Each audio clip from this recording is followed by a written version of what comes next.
Hello my dear. Hello dear, आप लोग comment करके बताएं आवाज़ आ रही है कि नहीं जा रही है।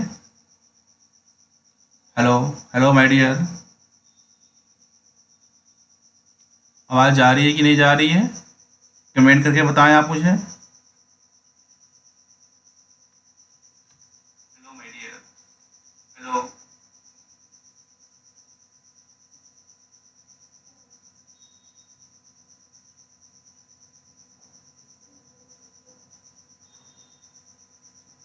हेलो माय डियर, कमेंट करके बताएं आवाज़ जा रही है कि नहीं जा रही है।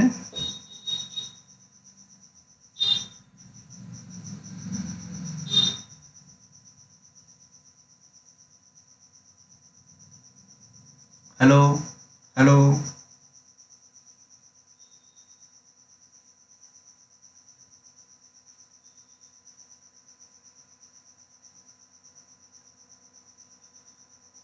जब तक आप नहीं बताएंगे तब तक मैं क्लास चालू नहीं करूँगा। हेलो माय डियर, आवाज़ जा रही है कि नहीं जा रही है, आप कमेंट करके बताएं।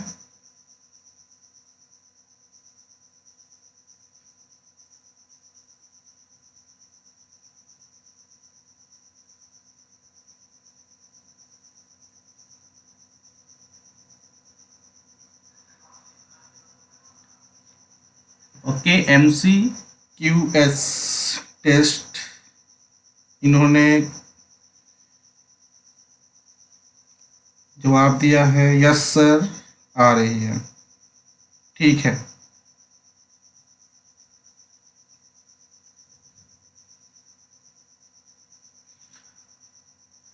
हेलो माय डियर, स्वागत है आप सबका dear Asif sir live classes में। मैं आप सबका तहे दिल से शुक्रिया अदा करता हूं कि आप सब ने डियर आसिफ सर क्लासेस को ज्वाइन किया। स्क्रीन पर देखकर आपको पता चल ही गया होगा कि आज हम लोग क्या पढ़ने वाले हैं।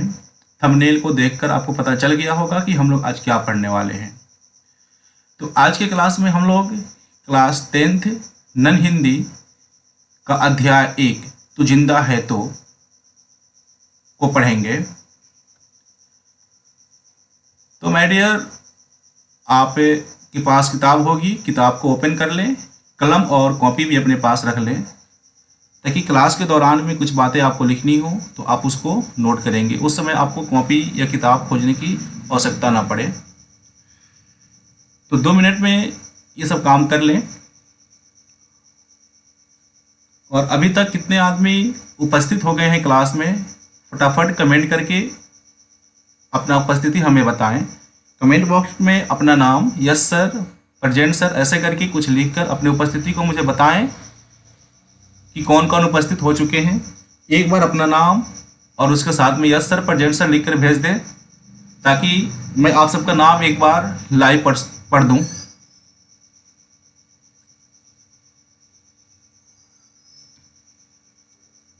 फटाफट करें रिया। जो स्टूडेंट ज्वाइन नहीं कर पाए हैं उन तक ये वीडियो फटाफट शेयर कीजिए। आप अपने दोस्तों तक फटाफट इस वीडियो को शेयर कीजिए ताकि वो जल्द से जल्द ज्वाइन कर ले, नहीं तो आज का क्लास वो मिस कर जाएंगे।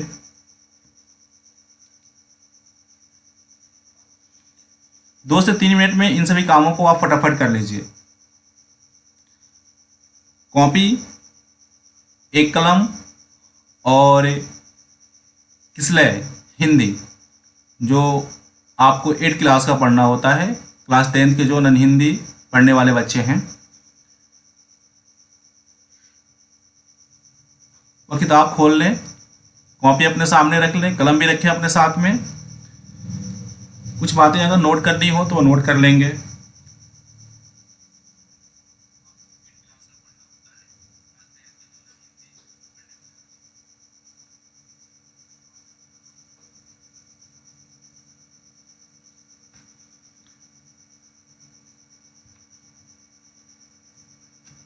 कमेंट करें फटाफट, ये आगे बढ़ाया जाएगा। कौन कौन उपस्थित हो चुके हैं कमेंट बॉक्स में अपना नाम, उसके साथ में यस सर, प्रेजेंट सर ऐसे करके लिखें, जल्दी करें दो।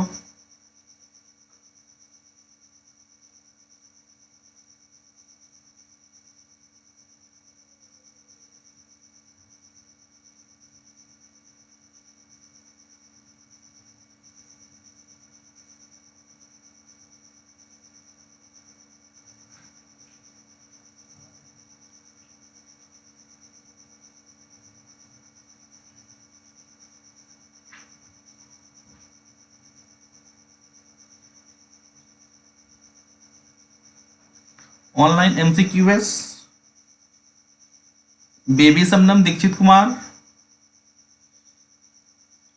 बाकी लोग फटाफट कमेंट करें, क्लास को जल्द से जल्द शुरू किया जाए।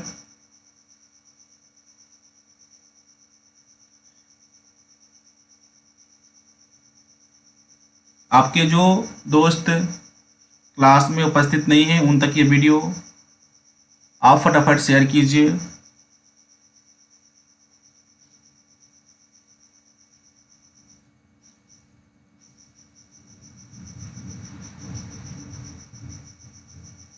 जल्दी करें डियर।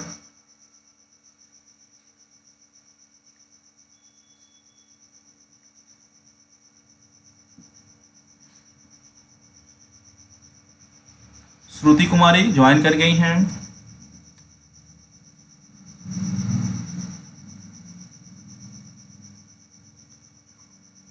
अमन कुमार ज्वाइन कर गए हैं। Online MCQS।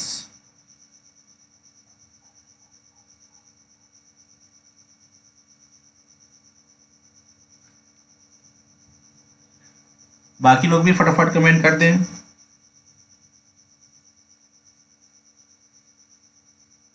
ताकि क्लास को जितना जल्द हो सके शुरू किया जाए। 9 बजे की क्लास है।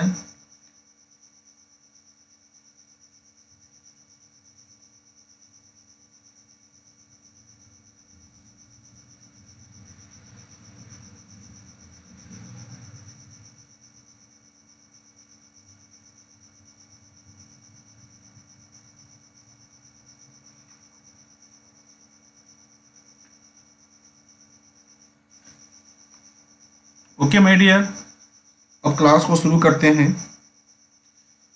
जिनको आना होगा वो आकर बाद में ज्वाइन कर लेंगे अपना धीरे धीरे।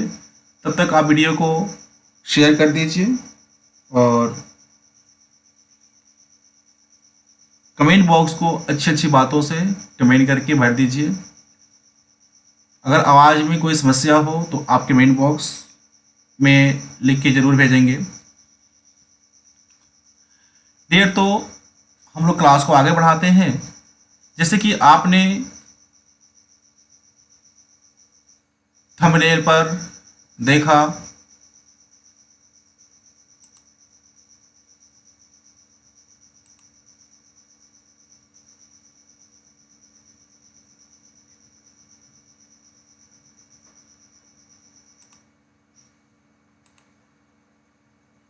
हाँ डियर, जैसे कि आप लोग स्क्रीन पर देख रहे हैं या थंबनेल में आप लोगों ने देखा कि आज हम लोग क्लास 10 के नन हिंदी अध्याय 1 तू जिंदा है तो को पढ़ेंगे। डियर, किताब आप अपने सामने ओपन कर लीजिए।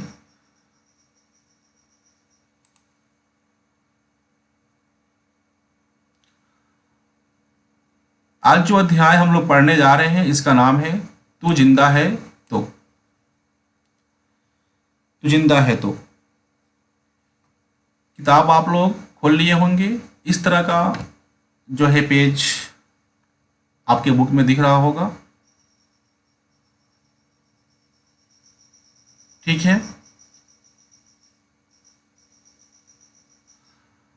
आज हम लोग क्या करेंगे, इस पार्ट में जो कविता है इसके सभी छंद को, स्टैंजा को हम लोग खुलासा करेंगे। इनके अर्थ को हम लोग जानेंगे कि ये कविता में क्या बात कही गई है। तो चलिए हम लोग एक एक छंद को, एक एक स्टैंजा को व्याख्या करते हैं।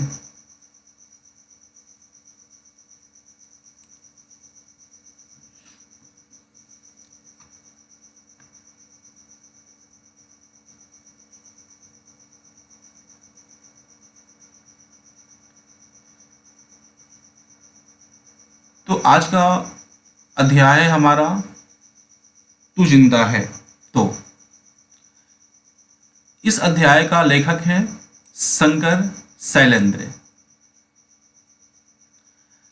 डियर, आपकी किताब में जितने भी अध्याय हैं उन अध्यायों के लेखक के नाम आप जरूर याद करेंगे।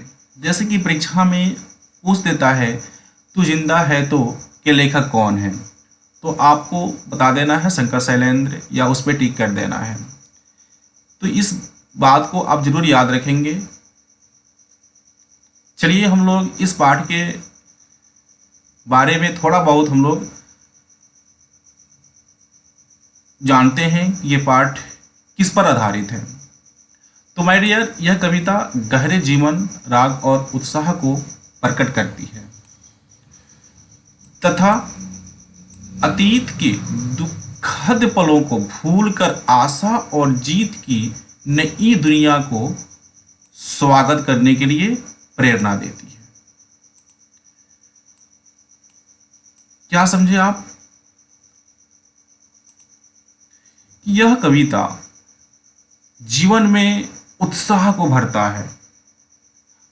अतीत, हमारा जो टाइम बीत चुका है, जो वक्त बीत चुका है, जिसमें कुछ खुशियां होंगी, कुछ दुख भी होंगे, जो पल बीत चुका है उसको भुलाकर हम एक आस के साथ में और मन में जीत की भावना को रखकर अपने कामों को करें, अपनी ज़िंदगी को जिएं। ऐसी बातों को इसमें उल्लेख किया गया है। चलिए आगे बढ़ते हैं और इसके हर एक छंद को, हर एक स्टंजा को हम लोग पढ़ते हैं और उसके क्या अर्थ है उसको समझते हैं। क्योंकि एग्ज़ाम में एक स्टंजा उठाकर दे देता है और कहता है कि इसका अर्थ लिखें, इसका क्या मतलब है उसको आप लिखें। तो ये जानना हमारे लिए बहुत ज़रूरी है। तो माय डियर, तू जिंदा है तो अध्याय का जो पहला छंद है वह आपके सामने है। तू जिंदा है तो जिंदगी की जीत में यकीन कर, अगर कहीं है स्वर्ग तो उतार ला जमीन पर। बहुत ही ये अच्छी लाइनें हैं। तू जिंदा है तो जिंदगी की जीत में यकीन कर, अगर कहीं है स्वर्ग तो उतार ला जमीन पर। डियर, इसका अर्थ ये है, कवि इस स्टंजा के माध्यम से, इस छंद के माध्यम से, इन पंक्तियों के माध्यम से यह कहना चाहता है कि हे मनुष्य, यदि तू जिंदा है तो जिंदगी में जीत होगी। अब यहाँ पर देखिए, जिंदा है तो इससे क्या मतलब है? क्या हमारे अंदर प्राण है, आत्मा है, उसी को हम जिंदा है बोलते हैं? वो तो जिंदा सब है। इस लाइन में जो जिंदा शब्द का प्रयोग किया गया है, इसका मतलब ये है कि हमारी जो आत्मा है वो मरी ना हो, हमारे अंदर एक विश्वास हो, ईमानदारी हो, मजबूती के साथ हम खड़े हों, हमारे अंदर स्वाभिमान हो, काम करने का जज्बा हो। जिंदा होने का ये मतलब है। तो अगर हमारे अंदर ये सारी चीज़ें भरी हुई हैं, हमारे अंदर काम को करने का जज्बा है, अपने लक्ष्य को पाने का जुनून है, पूरे उत्साह हमारे अंदर भरा हुआ है, तो कवि के अनुसार हम जिंदा हैं। वही इस में कहा गया है और इसका अर्थ है कि हे मनुष्य, यदि तू जिंदा है तो जिंदगी में जीत होगी। अगर तुम पूरे उत्साह से, पूरे लगन से, पूरे मेहनत और ईमानदारी से अपने कामों को अगर कर रहे हो तो यकीन करो कि तुम्हारी जीत जरूर होगी। ठीक है, यह विश्वास रख। यदि कहीं स्वर्ग है तो तू अपने कर्म से उसे जमीन पर उतार ले। ये लाइन कही है ना, अगर कहीं है स्वर्ग तो उतार ला जमीन पर। इसका मतलब यही हुआ कि अगर कहीं स्वर्ग है तो उसको जमीन पर उतार ला। इसका मतलब ये हुआ कि तुम इतना मेहनत करो, तुम्हारा कर्म इतना अच्छा होना चाहिए, तुम एक ऐसा इंसान, एक ऐसा मानव बनो कि स्वर्ग के मानिंद ही तुम इस धरती पर अपने जीवन को व्यतीत कर सको। तुम्हारे अंदर ऐसे लगन होना चाहिए, ईमानदारी होना चाहिए, निष्ठा होना चाहिए। तुम बिल्कुल जो है एक मेहनत करने वाले इंसान के जैसे हो, तो तुम इस धरती के ऊपर ही अपनी पूरी जीवन को एक स्वर्ग की मानिंद जी सकते हो। तो इस दो लाइन का मतलब यही है, तू जिंदा है तो जिंदगी कि जीत में यकीन कर, अगर कहीं है स्वर्ग तो उतार ला जमीन पर। ये 2 लाइन में इतनी बातें छुपी हुई हैं। ओके डियर, अब अगला स्टैंजा को हम लोग देखते हैं, अगले छंद में देखते हैं कि कवि क्या कह रहा है। ये गम के और 4 दिन, सितम के और 4 दिन, ये दिन भी जाएंगे गुजर, गुजर गए 1000 दिन। कभी तो होगी इस चमन पे भी बहार की नजर, अगर कहीं है स्वर्ग तो उतार ला जमीन पर। तू जिंदा है तो जिंदगी की जीत में यकीन कर। ठीक है ना, तू जिंदा है तो जिंदगी की जीत में यकीन कर। ये तू जिंदा है तो हर एक स्टेंजा, हर छंद के लास्ट में ये रिपीट किया जाएगा। तू जिंदा है तो वहां से डॉट डॉट दिया गया है, यानी कि तू जिंदा है तो जिंदगी की जीत में यकीन कर। चलिए डियर आगे बढ़ते हैं और इस पूरे स्टेंजा का, यानी कि ये गम के और 4 दिन, सितम के और 4 दिन, ये दिन भी जाएंगे गुजर, गुजर गए 1000 दिन। कभी तो होंगे इस चमन पे भी बहार की नजर, अगर कहीं है स्वर्ग तो उतार ला जमीन पर। तू जिंदा है तो जिंदगी की जीत में यकीन कर। कवि इस छंद के माध्यम से, इन पंक्तियों के माध्यम से क्या कहना चाहता है? तो कवि इन पंक्तियों के माध्यम से यह कहना चाहता है कि गम और अत्याचार के कुछ दिन बीत गए। हमारे जीवन में खुशियाँ, दुख, गम ये सब आते रहते हैं। तो गम और अत्याचार के कुछ जो दिन थे हमारे जीवन में वो बीत गए। आज के दिन भी यदि तुम दुख में हो तो वे भी गुजर जाएंगे, क्योंकि दुख के 1000 दिन बीत चुके हैं। समझिएगा अच्छे से, गम और अत्याचार के कुछ दिन बीत गए हैं। आज के दिन भी यदि तुम दुख में हो तो वो भी गुजर जाएंगे। पीछे कल, परसों, चरसों, 2 दिन, 4 दिन, 10 दिन पहले तुम्हारी जिंदगी गम से, अत्याचार से भरी पड़ी हुई थी, वो तो गुजर ही गई है। अगर आज भी तुम उदास हो, आज भी तुम किसी परेशानी में, मुसीबत में हो, तो यकीन करो ये मुसीबत और ये दुख तुम्हारी जिंदगी से टल जाएगी, निकल जाएगी, क्योंकि दुख के 1000 दिन बीत चुके हैं। न जाने कि तुम पहले अपने जिंदगी में कितनी दुख और मुसीबतों को झेला होगा, वो सब तो गुजर ही गए हैं और धीरे धीरे गुजर ही रहे हैं। अगर आज भी दुख है तो वो भी गुजर जाएंगे। इस जिंदगी में कभी ना कभी तो बाहर आएंगे ही। तुम्हारी जिंदगी में कभी ना कभी तो बाहर आएगी ही। अगर तुम इस धरती पर आए हो और तुम ईमानदारी से, लगन से, मेहनत के साथ में काम कर रहे हो, तो तुम्हारी जिंदगी में एक ना एक दिन तो बाहर जरूर ही आएंगी, ना कि सवाल ही पैदा नहीं होता है। उसके बाद में तुम अपने कर्म से स्वर्ग को पृथ्वी पर ला सकते हो। यानी कि तुम ऐसे कर्म करो, अच्छे अच्छे कर्म करो, सुंदर सुंदर कर्म करो, तो तुम्हारी जिंदगी स्वर्ग के जैसे बन जाएगी, स्वर्ग की मानिंद बन जाएगी, स्वर्ग का आनंद तुमको यहाँ पर मिलेगा। यदि तू जिंदा है तो जिंदगी के जीत पर विश्वास कर।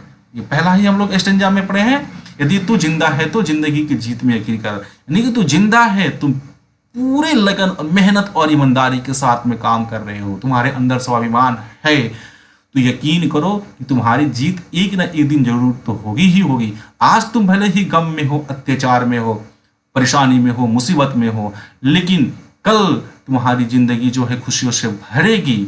बस तुम्हें जिंदा रहने की जरूरत है।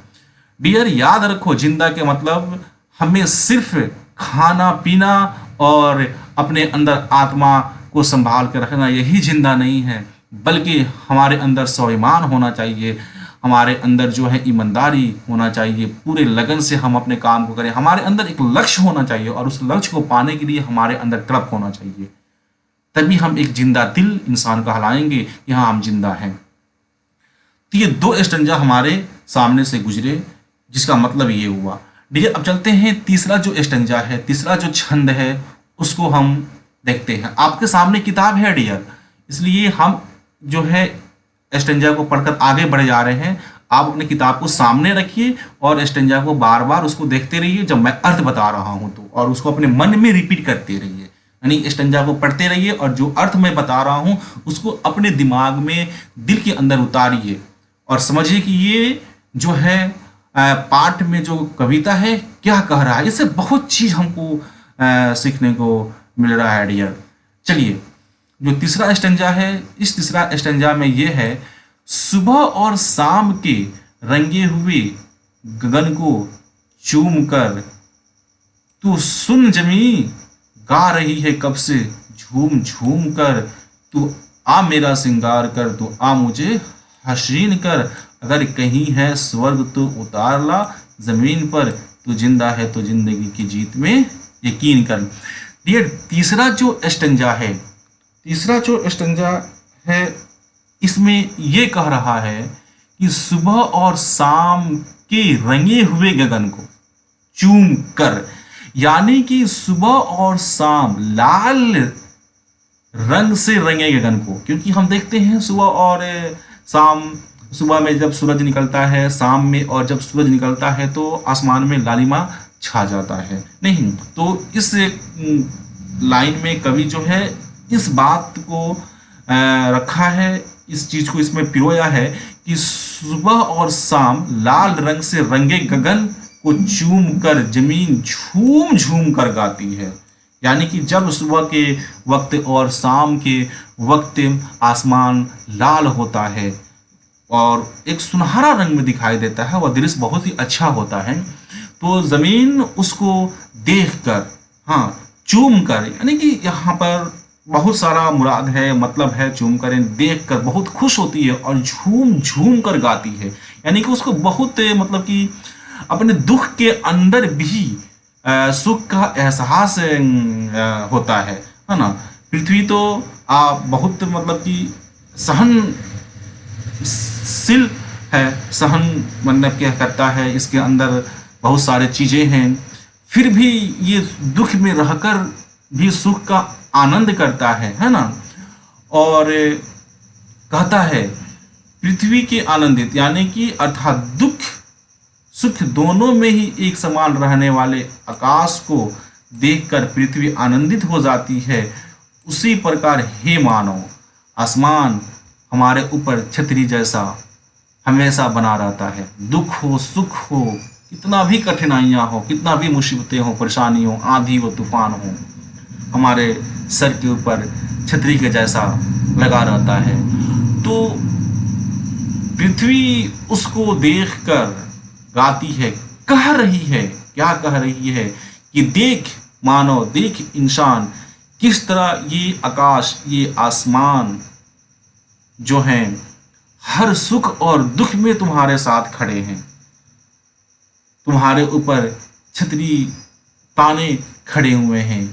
तू भी मुझे आनंदित कर, जिस तरह मुझे ये आकाश अपने लाल रंगों से आनंदित कर रहा है सूरज के उगते समय और डूबते समय। चाहे कितना भी मुसीबत हो, ये हमें आनंदित करता है, हमें एक खुशी का एहसास दिलाता है। हे मानव, तू भी मुझे आनंदित कर दे। अब मानव कैसे आनंदित कर सकता है?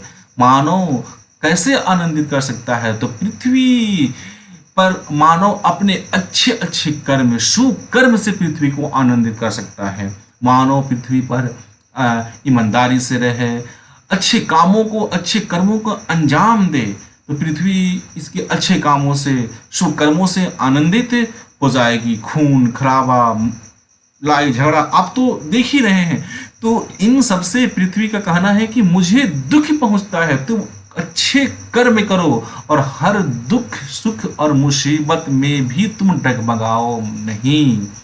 ऐसा ना हो कि मुसीबत तुम्हारे ऊपर पड़े तो तुम्हारी ईमानदारी बंद हो जाए, तुम्हारे अंदर हार की भावना पैदा हो जाए। ऐसा कुछ नहीं है। जिस तरह आसमान सुख और दुख में हमें आनंदित करता है, हमें खुश करता है, तुम भी उसी प्रकार हमें आनंदित करो, हमें खुश करो अपने सुकर्म से, अच्छे कर्म से।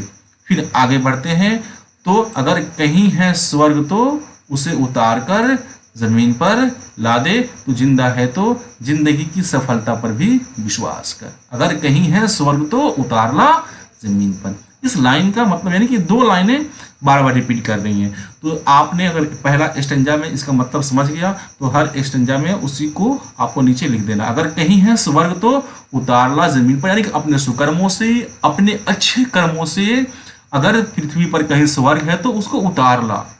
यदि तू जिंदा है तो जिंदगी की सफलता पर विश्वास रख। अगर तू जिंदा है, तुम्हारे अंदर अच्छे कर्म हैं, तो यकीन कर कि तुम्हारी जिंदगी में एक ना एक दिन कामयाबी जरूर आएगी।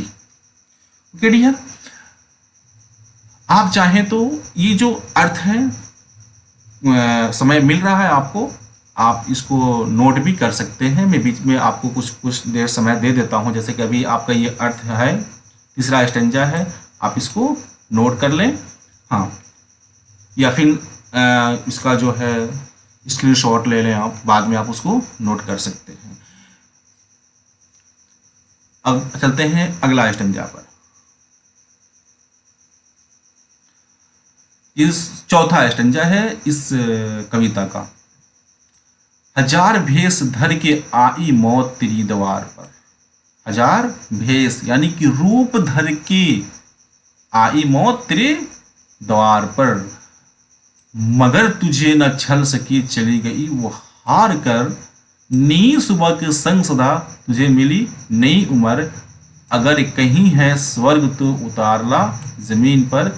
तू जिंदा है तो जिंदगी की जीत में यकीन कर। ये भी ये स्टेंजा, देखिए स्टेंजा इंग्लिश में बोलते हैं और इसको हिंदी में छंद बोलते हैं। कविता के कुछ जो पंक्ति होते हैं उसको एक साथ में स्टेंजा बोला जाता है, इंग्लिश में छंद। तो मैं बार बार स्टेंजा शब्द का प्रयोग कर रहा हूँ तो आपको समझना छंद। तो इस छंद में या इन पंक्तियों में कवि बहुत ही अच्छी बात कही गई है, जिससे हमारा जो है हिम्मत बढ़ेगा, हमारे अंदर जो है हौसला बढ़ेगा। ठीक है, कवि क्या करेगा, हजार भेष धर के आई मौत तेरे द्वार पर। आप इस स्टेंजा को देखिए, किताब आपके सामने है, मैं पहले ही बोला था कि किताब अपने सामने रखिएगा। ठीक है, क्योंकि हम स्क्रीन पर पढ़ा रहे हैं तो सभी मैटर्स को एक साथ में दिखा नहीं सकते हैं बुक के जैसे, इसलिए मैंने पहले ही बोला कि बुक आप अपने सामने रख लीजिए। ठीक है, चलिए, तो इसका अर्थ यह है कि दुख हजारों रूप धारण करके तेरे द्वार पर आए, लेकिन सभी हार कर चले गए। माय डियर, हमारे जिंदगी में दुख आने का बहुत रूप होता है। हमारे जिंदगी में जो परेशानियां हैं, मुसीबतें हैं, बहुत रूपों में आते हैं। नहीं, कभी बीमारी के रूप में, कभी झगड़ा के रूप में, कभी मौत के रूप में, कभी कुछ रूप में, मतलब कि मुसीबतें दुख आती रहती हैं, लेकिन हम उसको हरा देते हैं, लेकिन वो हार कर चली जाती है। हम हर मुसीबतों से निकल ही जाते हैं। ऐसा तो है नहीं कि हमारे ऊपर अगर कोई परेशानी आती है तो हम हमेशा उसी के अंदर फंसे रहते हैं, ऐसा तो होता नहीं है ना एक दिन, कुछ घंटे, कुछ दिन, कुछ महीनों में वह परेशानी हार कर हमें छोड़कर चली जाती है। वही इस लाइन का अर्थ है।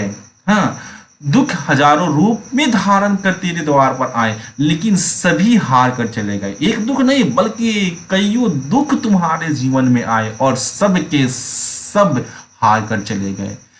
नई सुबह प्रतिदिन आकर तुझे नई उम्र प्रदान करती आ रही है। हर अगली सुबह हमारे लिए एक नई जीवन होता है, हमारे लिए एक नई उम्र होती है, नया जीवन हमको मिलता है। इस लाइन में कविता का कहने का मतलब है कि रोज हमारे जिंदगी में सुबह आती है तो हमें ये मानना चाहिए कि ये जो सुबह मिली है और आज का जो दिन मिल रहा है, ये हमारे लिए एक नया जीवन है। कल हमारे जीवन में क्या हुआ, कितनी खुशियां थी, कितनी गम थे, उसको हमें छोड़कर आज का जो दिन हमें मिला है, कल से बेहतर बनाने का जरूरत है।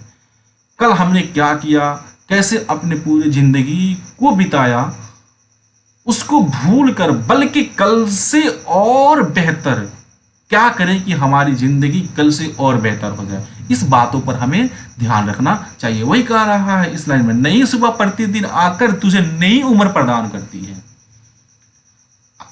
वस्तुतः यदि स्वर्ग कहीं है तो उसे उतार कर तू जमीन पर ला दे। हर लाइन में वही कहा है, यदि कहीं है स्वर्ग तो उतार ला जमीन पर। नहीं तो यानी कि इस पूरे स्टेंजा को अगर मिला के अगर समझें तो ये है कि हमारे जिंदगी में दुख और सुख तो आते ही रहते हैं, तरह तरह के रूप में आते रहते हैं और सबको हम हरा देते हैं और सभी दुख मुसीबत हमारे ज़िंदगी से चले जाते हैं। और ईश्वर के द्वारा, भगवान अल्लाह के द्वारा हमें रोज़ाना एक नई नई सुबह मिलती है, नया नया सुबह मिलता है।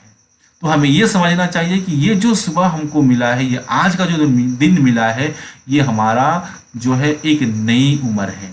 इसमें हमें एक नया उत्साह, नया जोश के साथ में हम अपने कामों को करें। यानी कल जो जिस उत्साह से, जिस जोश में, जिस ढंग से हम अपने कामों को अंजाम दिए, अपने कर्मों को किए, उससे बेहतर आज बनाएं, उससे बेहतर कल बनाएं, फिर कल बनाएं। ऐसे करेंगे तो हमारी जिंदगियां जो है खुशियों से भर जाएगी। गम तो बिल्कुल हम भूल ही जाएं। अगर हमारे ज़िंदगी में कोई परेशानी और मुसीबत है तो उसको तो मतलब कि हिम्मत से हम उसका जो है सामना करें, वो हमारी हिम्मत के सामने टिक नहीं पाएगा। ठीक है, तो जिंदा है तो जिंदगी में सफलताएं अवश्य मिलेगी, ऐसा विश्वास कर।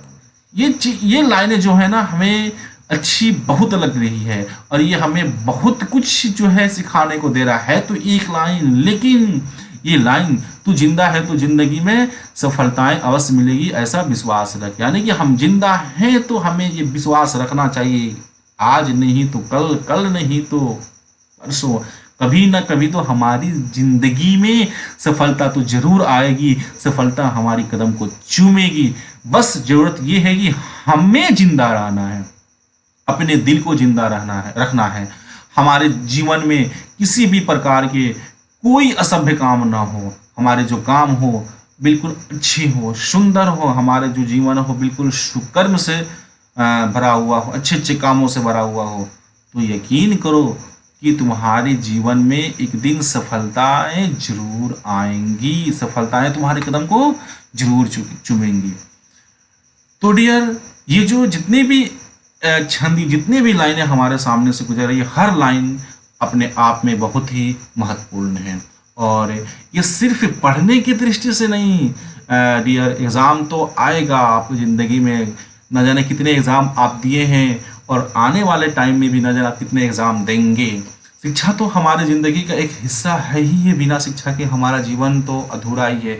लेकिन इस शिक्षा के अंदर जो चीज़ें हम सीख रहे हैं, ज़रूरत है कि हम उसको अप्लाई भी करें अपने ज़िंदगी में, उसको फॉलो भी करें। वैसे अगर करें तो हमारे सच में हमारी ज़िंदगी जो है स्वर्ग के मानंद बन जाएगी।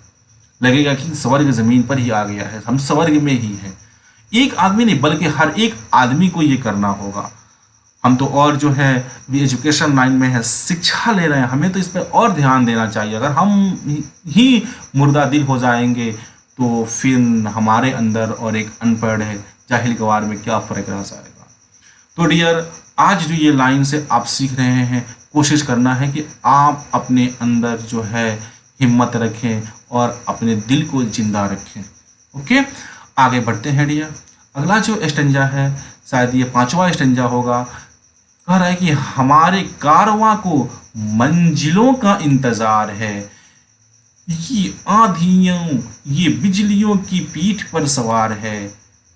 तू आ कदम मिला के चल, चलेंगे एक साथ हम, अगर कहीं है स्वर्ग तो उतार ला जमीन पर, तू जिंदा है तो जिंदगी की जीत में यकीन कर।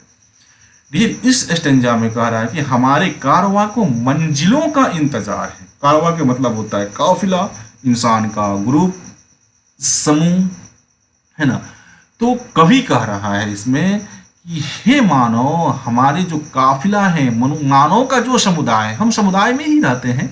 हमारे परिवार हो सकता है, हमारे परिवार में 4-5 लोग हैं, हम एक टोला में, मोहल्ला में रहते हैं, हम एक गांव में रहते हैं, फिर गांव से हमारा जो है पंचायत बनता है, फिर इस तरह मतलब हम एक सामूहिक रूप में ही रहते हैं। ऐसा तो है नहीं कि हम दुनिया में अकेले हैं, हमारे बीच में कोई मानव नहीं है। तो एक कवि का यहाँ पे कहने का अर्थ यही है कि हे मानव, जिस तुम काफिले में रह रहे हो, जिस तुम समुदाय में रह रहे हो, इस समुदाय को, इस काफिला को एक मंजिल का इंतजार है, इसका एक लक्ष्य है, इसका एक मंजिल है जो आंधियों और बिजलियों, यहाँ पर आंधियों और बिजलियों का मतलब है दुख ही दुख, यानी कि जिस हम समुदाय में रह रहे हैं और हमारा समुदाय, हमारा जो काफिला है एक मंजिल को पाने का इंतजार में है, अपने लक्ष्य को पाने का इंतजार में है, तो उस लक्ष्य को पाने में कुछ रुकावटें तो जरूर आती होंगी।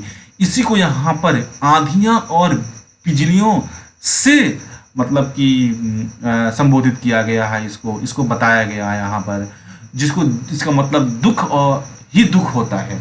तो हम जब लक्ष्य को पाते हैं तो हमारे अंदर दुख आ ही जाता है, परेशानियां आ ही जाती हैं।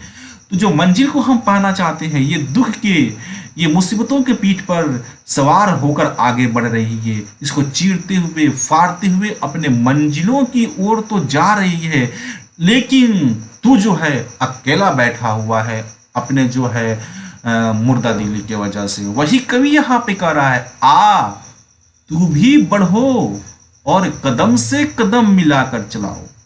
आ तू भी आगे चल, बढ़, कदम से कदम मिला। जो हमारा मानव का काफिला है, समुदाय तू है, तू उसमें अकेला ना रह, तू भी आ इस समुदाय में, इस काफिला में शामिल हो जा और इसके कदम से कदम मिलाकर अपने मंजिलों को हम सब एक साथ प्राप्त करेंगे। आओ सब मानव एक साथ मिलकर हम कदम से कदम मिलाकर आगे बढ़ते हैं और जो हमारा मंजिल है, जो हमारा मकसद है, जो लक्ष्य है, उसको हम पाते हैं। अगर स्वर्ग कहीं है तो उसे उतार कर जमीन पर ला दो।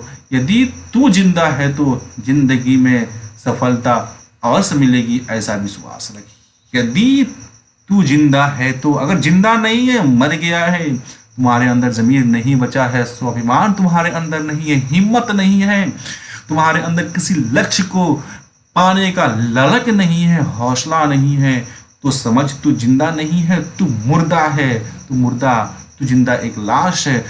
तो तुम्हारी जिंदगी में कोई सफलता नहीं मिल सकती है। फिर तुम जैसा है तू वही रह, वैसा ही तू रह जाएगा। लेकिन अगर तू जिंदा है तो यकीन कर, आज नहीं तो कल तो सफलता मिलेगी ही मिलेगी। तो इस जो पूरे स्टेंजा का मतलब है, जो छंद का मतलब है, यानी कि जिस हम समुदाय में रहते हैं, मानव का समुदाय में रहते हैं, हर समुदाय का अपना एक लक्ष्य है, तो हम सबको एक दूसरे के साथ मिलजुल कर रहना चाहिए और एक दूसरे का जो दुख और सुख है उसको बांटना चाहिए। कदम से कदम मिलाकर चलने का मतलब तो यही हुआ ना कि हम हर एक की दुख और सुख में साथ हों और इस तरह हम एक दूसरे के मंजिलों को हासिल करने या करवाने में मदद करें, तो हम भी अपने मंजिल तक पहुंच पाएंगे। जिस समुदाय, जिस काफिला में है, वो काफिला भी अपने मंजिल तक पहुंच जाएगा। उस काफिले के अंदर जितने भी लोग हैं उनका अपना अपना मकसद होगा, वो भी पहुंच जाएंगे, अपने मकसद को पूरा कर पाएंगे, अपने मंजिल तक पहुंच पाएंगे। ऐसा कभी नहीं होना चाहिए। हमारे समाज में होता क्या है कि अगर एक तरक्की कर रहा है, डेवलप कर रहा है, तो दूसरा उसके टांगे खींचने में लगा हुआ है कि कैसे ये पीछे हो जाए, बैक हो जाए। यानी कि ये कदम से कदम मिलाकर चलने वाला काम नहीं कर रहा है। ये चाह रहा है कि अगर ये मुसीबत में है, ये परेशानी में, अगर मैं मुसीबत में हूँ, मैं परेशानी में हूँ, तो फिर ये क्यों सुख में रहे, ये क्यों आगे बढ़े, इसको भी लाओ मुसीबत में, परेशानी में। नहीं, अगर वह किसी मंजिल की ओर जा रहा है, अगर कोई अच्छे काम को कर रहा है, तो तुम भी कोशिश करो कि तुम भी वैसे ही करो। अगर कोई अच्छा काम कर रहा है, डेवलप कर रहा है, उन्नति कर रहा है, प्रगति की ओर बढ़ रहा है, तो तुम भी उसको देखो और उसके कदम में कदम मिलाओ और उसी के जैसा तुम भी काम करो। तुम भी उसी के जैसे आगे बढ़ोगे, तुम भी सक्सेस हो जाओगे। तो ऐसा कभी ना हो कि हम उसके टांग को खींचे। इस पूरे जो 2 लाइन 3 लाइन का जो ये आपका छंद है, इसमें यही जो है अर्थ छुपा हुआ है, इसमें यही माना छुपा हुआ है। ओके डियर, उम्मीद है कि आपको ये तो जिंदा है तो जिंदगी में जीत की यकीन कर जो कविता है, इसका जो खुलासा आपको अच्छे से समझ में आ रहा होगा। डियर, यूँ तो है परीक्षा में इसमें से कोई भी छंद उठाकर आपको रख देता है और कहता है कि इसका आप जो अर्थ लिखें, इसका भाव व्यक्त करें, इसका माना लिखें। तो इसमें जितने भी स्टैंजा है आप सबको अपने दिमाग में सेट कर लीजिए। जिनको स्क्रीनशॉट लेना है स्क्रीनशॉट ले लें, या फिर जो है आप इसको लिखना चाहें तो फटाफट लिख भी सकते हैं, क्योंकि बहुत देर तक स्क्रीन पर आपको दिख भी रहा है, उतना देर में आप लिख भी सकते हैं। अगर किसी को पीडीएफ की आवश्यकता है तो आप पीडीएफ भी मंगा सकते हैं, लेकिन ये है कि पीडीएफ जो है आपको जो है उसके लिए कुछ पेड करना पड़ता है। जो स्टूडेंट हैं जो ऑफलाइन क्लासेज को ज्वाइन करते हैं, हम लोग तो पीडीएफ उनको जो है फ्री में दे देते हैं, या फिर जो स्टूडेंट हमारे वेबसाइट पे रजिस्टर्ड हैं और वहाँ पे ऑनलाइन पढ़ते हैं उनको हम लोग पीडीएफ मुफ्त देते हैं। तो जो ऑफलाइन अगर पढ़ना चाहें तो हमारे एक वेबसाइट है डियर आसिफ सर, गूगल पर आप सर्च करेंगे, वहाँ पे पूरा डिटेल्स मिल जाएगा कि ऑफलाइन के लिए क्या आपका फी का शेड्यूल है, हिंदी मीडियम और इंग्लिश मीडियम के लिए क्या उसका रजिस्ट्रेशन चार्ज है, क्या री रजिस्ट्रेशन चार्ज है, और ऑनलाइन के लिए क्या आपका उसमें मतलब कि फीस है, रजिस्ट्रेशन फीस है। ऑनलाइन में तो काफ़ी कम ही है आपका। अगर बहुत सारे बच्चे हैं जो एक सब्जेक्ट पढ़ने में इंटरेस्ट होते हैं, बहुत सारे बच्चे होते हैं कि पूरा सब्जेक्ट पढ़ने को इंटरेस्ट होते हैं, तो हम लोगों ने वैसा ही उस पर कैटेगरी रखा है। अगर कोई बच्चा सिर्फ मैथ पढ़ना चाहता है तो उसको जो है पर मंथ 25 रुपये देना होगा। ऑनलाइन की बात कर रहे हैं हम, ठीक है। अगर 2 सब्जेक्ट पढ़ना चाहता है तो फिर 25 इंटू 2 50 रुपये देना पड़ेगा। उसमें कुछ रजिस्ट्रेशन चार्ज होते हैं जो आपको साल भर के लिए होते हैं, उसके बाद से फिर री रजिस्ट्रेशन होता है जो हर साल आपको उसमें देना पड़ेगा। पूरा उसमें डिटेल्स हमारा वेबसाइट पर मिल जाएगा, गूगल में सर्च करेंगे डियर आसिफ सर, आपको स्क्रीन पर भी दिख रहा होगा, स्पेलिंग सेम यही डालेंगे DEARASIFSIR। ये मेरा वेबसाइट का नाम है, इस पर आप विजिट करके आप वहाँ पे अपना जो है रजिस्ट्रेशन कराएंगे, आपको आईडी मिलेगा, पासवर्ड मिलेगा, उसके माध्यम से फिर आप वहाँ पे लॉगिन करेंगे। फिर आप जो जो पढ़ेंगे आपको डेली बेस पर आपको वहाँ पे वो चीज़ अपलोड किया जाएगा, ठीक है। और अगर पीडीएफ की ज़रूरत होगा तो आपको पीडीएफ भी दिया जाएगा, और अगर ज़रूरत पड़ा तो आपको लाइव आकर स्पेशल जो है क्लास भी दिया जाएगा। ऐसे तो आपको डेली जो है रूटीन बाय रूटीन क्लास मिल ही रहा है। 7 डेज का रूटीन आपको वेबसाइट पर अवेलेबल है। आप देख लेंगे जैसे कि आज हम लोगों को नन हिंदी पढ़ना था तो नन हिंदी है, कल हम लोगों का शायद इंग्लिश पढ़ना है, और उसके बाद से डाउट का क्लास भी चलेगा। इंग्लिश पढ़ने के बाद में डाउट का क्लास होगा। तो आप पूरा डिटेल्स आप वेबसाइट पे विजिट करके देख सकते हैं। इसमें आपका कोई रुपया पैसा नहीं लगता है, सब फ्री है, ठीक है।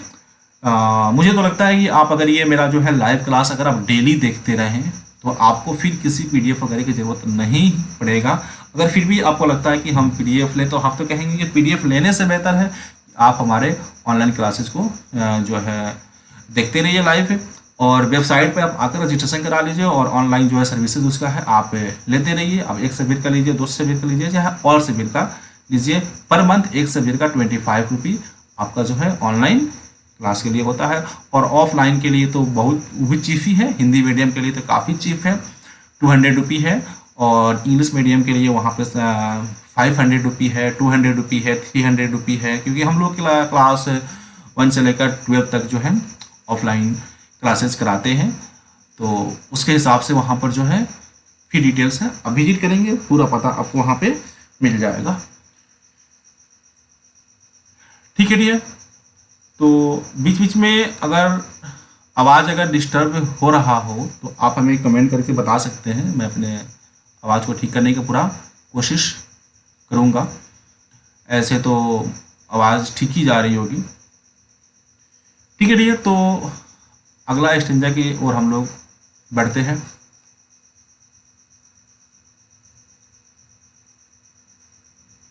अगला स्टेंजा है, अगला छंद है डियर हमारा, जमीन की पीठ में पली अगन पले हैं जल जले।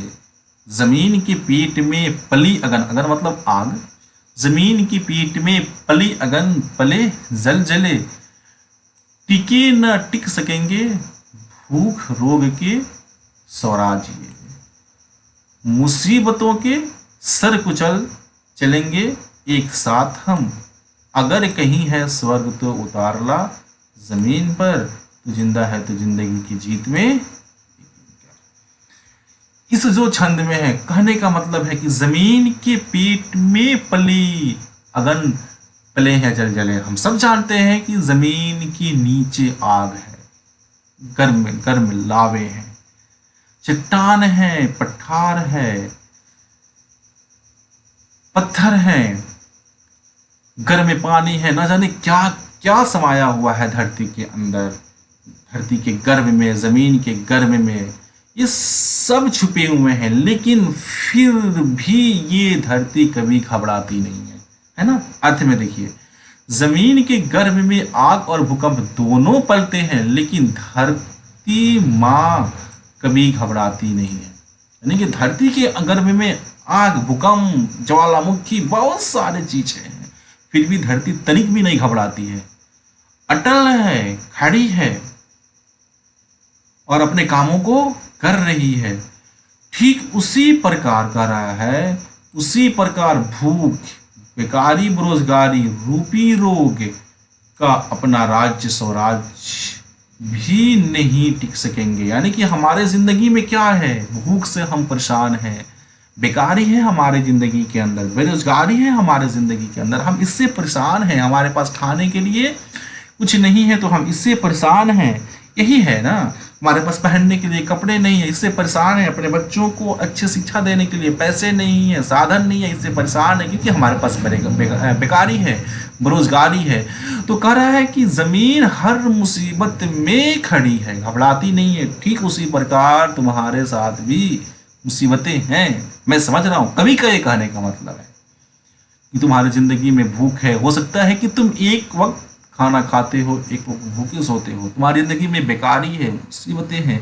ये एक रोग है, एक ऐसा रोग है जिससे हम सब परेशान तो रहते ही हैं। लेकिन कहने का मतलब है, याद रखो कि एक ना एक दिन इस बेकारी का, इस भूख का जो है साम्राज्य समाप्त होगा, गिरेगा, ये साम्राज्य बर्बाद हो जाएगा। यानी कि हमारी जिंदगी से जो बेकारी है, बेरोजगारी है, ये भूख है, एक ना एक दिन तो मिट ही जाएगी। ये नहीं टिक सकेंगे हमारे मेहनत और लगन के सामने, हमारी ईमानदारी के सामने। अगर हम मेहनत करते हैं, लगन करते हैं, पूरी ईमानदारी के साथ हम अपनी जिंदगी को अगर बिता रहे हैं, तो ये जो है बेरोजगारी और बेकारी और ये भूख जो है हमारे सामने कभी नहीं टिकेंगे। विपत्तियों के सर कुचलकर हम सब एकता के सूत्र में बंधकर सदैव एक साथ चलते रहेंगे। ठीक है, हम विपत्तियों के, परेशानियों की, मुसीबतों को, सर को कुचलेंगे। हमारे सामने चाहे जितना भी मुसीबतें आ जाए, चाहे जितना भी परेशानियां आ जाए, हम एक दूसरे का साथ नहीं छोड़ेंगे। एक दूसरे के साथ अगर बंध कर सदैव हमेशा अगर चलते रहें, तो ये मुसीबतें हमसे यूं दूर भाग जाएंगी। यानी कि इनके सर हम कुचल सकते हैं, अगर इनको हम हरा सकते हैं। कैसे? अगर हम एक साथ रहें, मिलजुल कर, कदम से कदम मिलाकर हमेशा एक दूसरे का साथ चलें, तो ये मुसीबतें, ये परेशानियां, ये बेकारी, बेरोजगारी और भूख हमारे जिंदगी से बहुत जल्द ही मिटने वाली है। तो माय डियर, इस स्टेंजा से यही हमको सीखने को मिल रही है कि अगर आपके साथ में मुसीबत है, परेशानी है, बेकारी है, तो देखिए कि क्यों है ये। इसलिए है क्योंकि आप एक साथ, एक सूत्र में नहीं बंधे हुए हैं, आप एक दूसरे का साथ नहीं दे रहे हैं, आप एक दूसरे से मिलकर नहीं रह रहे हैं। इसीलिए आपके जीवन में ये बेकारी है, ये बेरोजगारी है। तो कवि क्या कहने का मतलब है? कवि कह रहा है कि मैं कहना चाहता हूं कि तुम अपनी जिंदगी से अगर बेरोजगारी और बेकारी मिटाना चाहते हो, तो तुम एक दूसरे के साथ मिलकर एक सूत्र में बंधकर अपने जीवन की गाड़ी को आगे बढ़ाओ। देखो, ये तुम्हारी जिंदगी से भूख, बेकारी और बेरोजगारी कैसे खत्म हो जाती है। फिर आगे है, अगर कहीं है स्वर्ग तो उसे उतार जमीन पर ले आओ। हाँ, अलग अलग भाव में, अलग अलग स्टेंजा में बता दिया गया है, ताकि आपको जो है परेशानी ना हो, है ना। क्योंकि देखिए, जरूरी नहीं है कि जिस शब्द में आपको यहाँ पर दिया गया है कि आपको लिखना है, जरूरी नहीं है कि हूबहू ऐसा ही शब्द में जाकर आपको परीक्षा में लिखना है। शब्द आपका होना चाहिए। बस बातों को देखिए, शिक्षक क्या है? एक माध्यम है, बातों को समझा दे रहा है, लेकिन वहां पे आपको अपना बुद्धि, अपना विवेक का इस्तेमाल करके आप अपने शब्दों में बातों को रखेंगे तो ज्यादा बेहतर होगा। ठीक है, तो इसलिए मैंने हर एक स्टेंजा में जो ये बातें हैं ना बदल दिया है, ताकि आपको ये लगे कि हाँ भाई मतलब तो सब एक ही है, बस बातों को हम बदल सकते हैं। अगर कहीं स्वर्ग है तो उससे उतार कर जमीन पर ला, यानी कि अगर इस धरती के ऊपर तुम स्वर्ग के मानिंद रहना चाहते हो तो पूरे मेहनत और ईमानदारी के साथ अपनी जिंदगी को बिताओ, तो स्वर्ग तो जमीन पर ही उतर कर आएगा। तू जिंदा है तो जिंदगी में सफलता पर विश्वास कर, यानी कि तू जिंदा है तो जिंदगी में सफलता पर विश्वास कर, यानी कि जिंदा है तो तुम ये विश्वास रखो, यकीन रखो कि सफलता तुम्हें जरूर मिलेगी। ठीक है डियर, ओके डियर, फिर अगला स्टेंजा जो हमारा है, शायद ये आखिरी इस कविता का जो है अंतिम छंद होगा। चलिए देखते हैं। बुरी है आग पेट की, बुरी है दिल के दाग ये, न दब सकेंगे एक दिन बनेंगे इंकलाब ये, गिरेंगे जुल्म के महल बनेंगे फिर नवीन घर, अगर कहीं है स्वर्ग तो उतार ला जमीन पर, तू जिंदा है तो जिंदगी की जीत में यकीन कर। बुरी है आग पेट की, बुरी है दिल के दाग ये, अगर क्या है हमें भूख लगी है, अगर हम भूख में हैं, अपराध में फंसे हुए हैं, यानी कि दिल के दाग, दिल के दाग का मतलब क्या है, हमारे अंदर कल चपट है, हमारे अंदर बुराइयां हैं, अपराध हम कर रहे हैं, कई तरह के गलत काम कर रहे हैं, यही इसी का मतलब है दिल के दाग, यानी कि हमारे दिल जो है साफ सुथरे नहीं है, ये दिल जो है हमारा बेदाग नहीं है बल्कि इसमें दाग है। और बुरे हैं आग पेट के, यानी कि जब हम भूखे में रहते हैं तो हम कई गलत काम जो है करने की ओर बढ़ने लगते हैं, है ना। तो इस कविता में कहने का, इस कविता के इस लाइन में, इन लाइनों में कहने का मतलब है कि भूख और अपराध दोनों बुरे हैं। याद रखना है कि भूख और अपराध दोनों बुरे हैं। अगर हम अपराध कर रहे हैं तो भी बुरा है, अगर कोई इंसान भूखा है, हम उसका मदद नहीं कर रहे हैं और वह भूख में रह रहा है, तो समझिए कि वो भी समाज के अंदर बुराई की ओर बढ़ेगा। यानी कि कोई अगर भूखा है तो भूखा इंसान बुराई को अंजाम देने से पीछे नहीं हटता, क्योंकि भूख मिटानी पड़ती है, तो उसके लिए वो गलत सलत काम करेगा। तो समाज को चाहिए कि ऐसे इंसान को वो मदद करे, हेल्प करे। इस स्टेंजा में अगर आगे बढ़कर सोचा जाए, इस जो लाइन में बात कही गई है, थोड़ा दो कदम आगे बढ़ के सोचा जाए तो इसमें यह भी अर्थ छुपा हुआ है कि भूख और अपराध दोनों बुरे हैं। तो भूख क्यों बुरा है? इसलिए बुरा है कि अगर कोई भूखा है और उसके पास कुछ खाने के लिए नहीं है तो अपने भूख को मिटाने के लिए कुछ ना कुछ करेगा। अगर उसके पास अच्छा काम नहीं है तो फिर वो गलत काम करेगा, क्योंकि उसको भूख मिटानी है। और जब अपराधी अगर भूख मिटाने के लिए गलत काम किया तो अपराध हो गया, और अपराध ये दोनों मिलकर क्या हो जाते हैं, बुरे चीज बन जाते हैं। ठीक है, यदि ये दोनों समाप्त नहीं हुए तो एक दिन इनकलाब विरोध की आवाज बनेंगे, जिससे जुल्म के महल ढह जाएंगे, नए घर बनेंगे।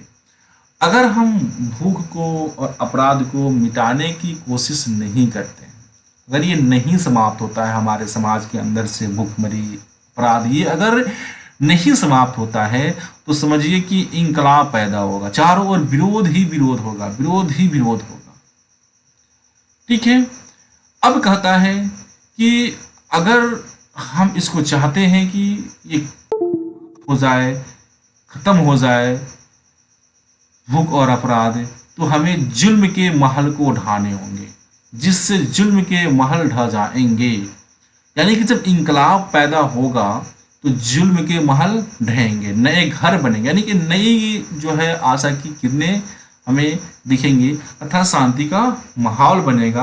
अगर स्वर्ग है तो अपने परिश्रम और सत्कर्म से स्वर्ग को पृथ्वी पर ला सकते हो। ठीक है, भूख और अपराध दोनों बुरे हैं। समझिए, अगर कोई भूखा है तो समझिए समाज में अपराध की बढ़ने की चांस है, लेकिन इससे इनकलाब पैदा हो सकता है। अगर जरूरी नहीं है कि अगर हम भूख में हैं तो हम गलत काम ही करें, हम इसे इनकलाब में भी बदल सकते हैं। इनकलाब में कैसे बदलेगा? अगर हमें भूख है तो भाई क्यों भूखे हम हैं, क्या हम नहीं कर रहे हैं कि हमारा पेट नहीं भर रहा है? ये चीज़ तो हमारे अंदर आनी चाहिए ना कि आखिर क्या चीज़ हम नहीं कर रहे हैं कि हमें हमारी भूख नहीं मिट रही है। तो फिर हम सोचें और उसके हिसाब से अच्छे काम करें। कहाँ पे कमियां हैं उसको दूर करें, उसके लिए हम अपने ज़िंदगी में इनकलाब पैदा करें, उसके लिए हम आवाज़ उठाएं, उसका विरोध करें कि जिसकी वजह से हमारा भूख नहीं मिट रहा है। तो ये अच्छी बात है। लेकिन अगर हम गलत काम कर देंगे तो फिर ये बुरी बात हो जाएगी। तो हमें गलत काम की ओर नहीं जाना है, ठीक है? अगर हम किसी मुसीबत में हैं, यानी कि कुल मिला जुला कर अगर हम भूख में हैं, तो हमें इनकलाब पैदा करना चाहिए। बल्कि उसको ख़त्म करने के लिए जो मतलब हमसे हो सके आवाज़ उठानी चाहिए। इससे क्या होगा, जुल्म के महल ढहेंगे। अगर हमारे समाज में जुल्म है और किसी जुल्म की वजह से, किसी गलत की वजह से कोई इंसान अगर भूखा रह रहा है, तो वो चीज़ हमारे समाज से क्या हो जाएगी, मिट जाएगी और फिर से नए घर बनेंगे। मतलब जब बुराइयां मिटेंगी, अपराध खत्म होंगे, तो हर एक आदमी जो है खुशी खुशी रहेगा, हर एक आदमी का भूख मिटेगा, हर एक आदमी का पेट भरेगा और सब खुश रहेंगे। इसका मतलब हुआ कि नए घर बनेंगे, नहीं कि नई दुनिया बनेगी, नया नया समाज बनेगा, चारों तरफ शांति शांति होगा, शांति का माहौल बनेगा, सब खुशी रहेंगे। उसके बाद में कह रहा कि अगर स्वर्ग कहीं है तो अपने परिश्रम और सत्कर्म से स्वर्ग को पृथ्वी पर ला सकते हो। वही बात हुआ, यानी कि आप परिश्रम कर रहे हो, आपका कर्म में 100% सत्य है, आप गलत काम नहीं कर रहे हो, सुकर्म कर रहे हो, अच्छे कामों को अंजाम दे रहे हो, तो यकीन कीजिए कि आपकी जिंदगी में सफलता जरूर आएगी और आप इस पृथ्वी के ऊपर ही स्वर्ग के मानिंद अपने जीवन को व्यतीत कर सकते हैं। तो डियर, यहाँ पर हमारा जो है स्टंजा खत्म हो गया, जो छंद थे कविता के खत्म हो गए। तो आपने डियर देखा कि इस कविता का हमारे जिंदगी को बदलने का कैसा उद्देश्य रहा। इस कविता को अगर हम समझ लें अच्छे से, तो हमारी ज़िंदगी में बहुत बड़ा परिवर्तन आ सकता है, बदलाव आ सकता है। और मैं पूरा कोशिश किया हूँ कि इसके अंदर जो है बातें छुपी हुई, बल्कि इससे हम एडवांस में जाकर आगे की ओर जाकर भी मैंने इस बात को समझाया कि इसके कहने का मतलब क्या है। मैंने कहीं पर भी यहाँ पर शॉर्ट कट नहीं लिया, पूरी बातों को मैंने खोल दिया। बाकी जो है आपके सामने ये सब लाइनें दिख रही हैं अर्थ के नीचे, ये तो एग्जाम में आपको लिखने के लिए आप एग्जाम में ऐसे लिख देंगे या फिर अपने भाषा में इसी को आप नोट कर देंगे परीक्षा में। लेकिन बात को समझना भी जरूरी है। जिस तरह बात आपको समझाया गया, आप कोशिश करेंगे कि आप उसको अपने दिमाग में रखें और अपने लाइफ में इसको अप्लाई जरूर करें। ओके डियर, इस अध्याय में कोई खास प्रश्न उत्तर नहीं है। तो इस अध्याय में आपको जो बातें याद रखनी है, मुख्य रूप से इस जो है कविता के जितने भी छंद हैं, इनके खुलासे को आपको अपने जहन में रखना है, ताकि परीक्षा में अगर कोई स्टंजा दे दे और कहे कि इसका खुलासा लिखें, इसका अर्थ लिखें, तो आप उसका अर्थ जो है बिल्कुल आराम से लिख सकें।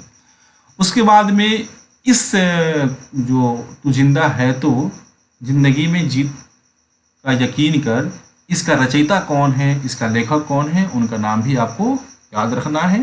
परीक्षा में पूछ सकता है, आज तो ऑब्जेक्टिव का जमाना है, तो ऊपर दे देता है कि तू जिंदा है तो जिंदगी में जीत की यकीन कर, का रचयिता कौन है, लेखक कौन है, तो आपको याद होना चाहिए ताकि आप अच्छे आंसर पर, सही आंसर पर टिक करके आए।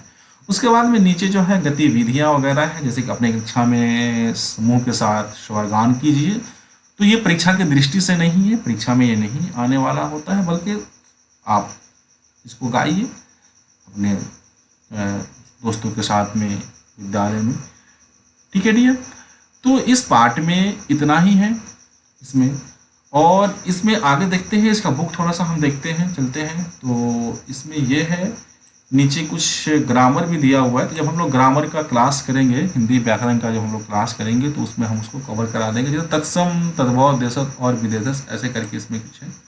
ये तो रहा आपका पूरा जो अभी स्टंजा हम लोगों ने पढ़ा है, सब वही है जो हम लोग स्टंजा पढ़े हैं, उसमें है जो किताब में आपके सामने है।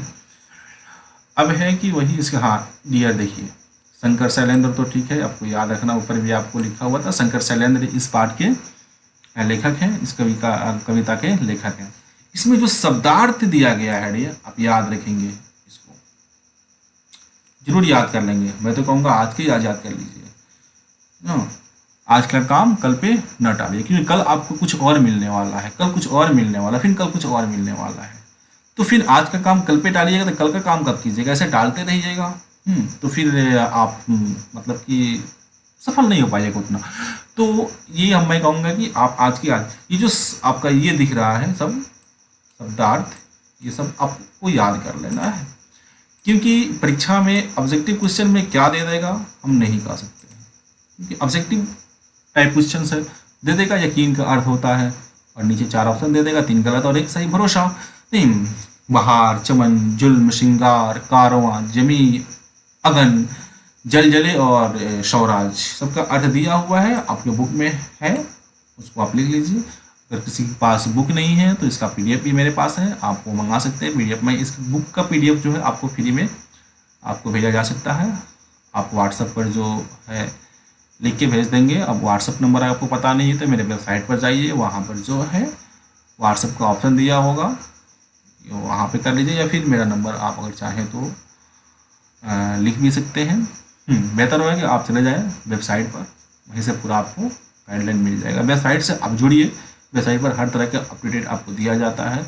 वहाँ पर आपको मॉक के टेस्ट का भी ऑप्शन रहेगा, जैसे कि हम लोग ये क्लास कर रहे हैं, तो इससे जो ऑब्जेक्टिव टाइप क्वेश्चन निकलेंगे तो आपको क्वेश्चन बनाकर वो मॉक टेस्ट में डाला जाएगा, जिससे आप अपने एग्ज़ाम के लिए बेहतर तैयारी कर सकते हैं। आप खुद से वहाँ पे अपना टेस्ट देंगे और सबमिट करते ही आपका रिजल्ट वहाँ पे शो कर देगा। मैं कभी नहीं होता है तो वीडियो में ही लाइव क्लास करेंगे और लास्ट में जो है मैं वेबसाइट खोलकर आपको ये सारी बातें बता दूंगा, है ना। अभी तो खैर क्लास स्टार्ट हुआ है, हाँ, तो कुछ हम लोग पहले पढ़ लें, कुछ जान लें। अभी इस चैप्टर से ऑब्जेक्टिव क्वेश्चन देना है। जिंदगी रही, सब ठीक ठाक रहा तो अगले क्लास में जो नर हिंदी का क्लास होगा हम लोग इसके ऑब्जेक्टिव क्वेश्चन को करेंगे, ऑब्जेक्टिव क्वेश्चन को सॉल्व कर लेंगे। उसके बाद से फिर दूसरा चैप्टर है जो भी होगा इसका, उसको हम लोग करेंगे। ठीक है दोस्तों, हाँ, इसमें जो गतिविधि था ये हो गया। कविता से निम्नलिखित सरणी के शब्दों को चुन ले। कविता में आपको देख लेना है तत्सम, तद्भव और अरबी फारसी भाषा जो कविता में है उसको आपको चुन के लिख लेना है। नहीं, तत्सम, तद्भव, देशज, विदेशज आपको ग्रामर में पढ़ाया गया है नीचे क्लास में। अगर आप भूल गए होंगे तो जब मैं व्याकरण पढ़ाऊंगा हिंदी का तो उसमें कवर करा दूंगा। ठीक है डियर, तो जाने से पहले आप वीडियो को लाइक कर दीजिए। कमेंट तो बहुत आप कम किए हैं, कमेंट जो है आप भर के कीजिए, क्योंकि इसमें तो पैसा आपको नहीं लगता। आप देखिए आपके लिए एक टीचर कितना मेहनत कर रहा है, आपके लिए ये कंटेंट बनाना, पूरा टाइप करना, लिखना, उसके बाद उसमें समय लगता है, फिर वो उसके बाद जो है आपके लिए समय निकाल कर 1 घंटा 1.5 घंटा ये लाइव आना और आपको समय देना, पढ़ाना, आपको तो इसमें कुछ नहीं लगता है। बस थोड़ा सा नेट है, आप स्क्रीन पर बैठ के आराम से पढ़ लेते हैं। खैर, तो हमारा क्या है इसमें, अगर हम एलिजिबल हैं तो यूट्यूब का थोड़ा सा सपोर्ट मिलता है, अगर नहीं एलिजिबल है तो फिर यूट्यूब की तरफ से कोई भी हमें सपोर्ट तो मिलता ही नहीं है फिलहाल। तो एलिजिबल होना पड़ता है उसके लिए, तो उसका क्राइटेरिया है जिसको पूरा होना चाहिए, है जैसे कि 4000 घंटा वॉच टाइम, एक्सेट्रा एक्सेट्रा। तो छोड़िए, वहाँ तक हमको नहीं जाना है, आपसे हमको सपोर्ट की आवश्यकता है। अब सपोर्ट आप जब करते हैं तो हमारा मनोबल बढ़ता है, हमें लगता है कि हाँ भाई हमसे कितने लोग जुड़े हुए हैं। तो आप कम से कम अपना सपोर्ट हमें दिखाइए, वीडियो को लाइक कीजिए, ज़्यादा से ज़्यादा अपने दोस्तों तक शेयर कीजिए। अगर नए हैं चैनल को तो सब्सक्राइब करके रखिए, सब्सक्राइब कीजिए, क्योंकि जब जब हम लाइव क्लास करेंगे अगर आप भूल जाएं तो नोटिफिकेशन आपके पास पहुंचेगा, या जो कभी कभी हम नया वीडियो अपलोड करेंगे तो उसका नोटिफिकेशन आपको मिलेगा। और हमारे वेबसाइट पर भी आप लॉगिन कर लीजिए, रजिस्ट्रेशन कर लीजिए। हाँ, वहाँ पर जो है टेलीग्राम जो है ग्रुप है, व्हाट्सएप ग्रुप है, इंस्टाग्राम ग्रुप है, सब कुछ ज्वाइन करके रखे रहिए। हम वहाँ पर जो है PDF शेयर करते रहते हैं।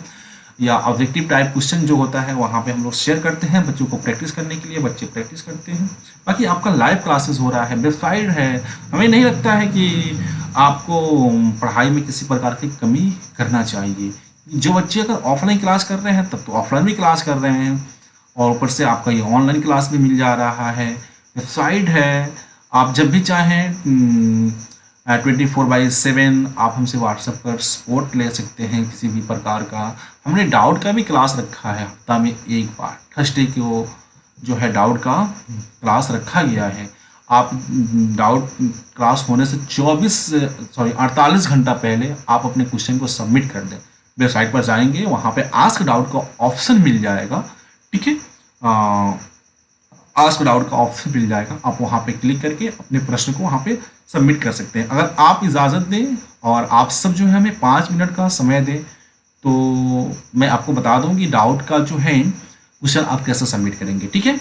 आप मुझे क्लास तो आपका यहाँ पर ये ओवर हो गया जो हमें पढ़ना था आज की क्लास में। नन हिंदी क्लास 10th का अध्याय 1 तू जिंदा है तो जिंदगी की जीत में यकीन कर, ये तो आज एंड हो गया। अब इसका रहा ऑब्जेक्टिव क्वेश्चन, तो हम लोग नेक्स्ट जो है हिंदी नन हिंदी की क्लास में हम लोग करेंगे। कल का जो क्लास है मैं बता दूं आपका, कल थर्सडे है तो कल का जो क्लास है वो आपका शायद इंग्लिश का क्लास है, और उसके बाद से डाउट भी आपको लिया जाएगा।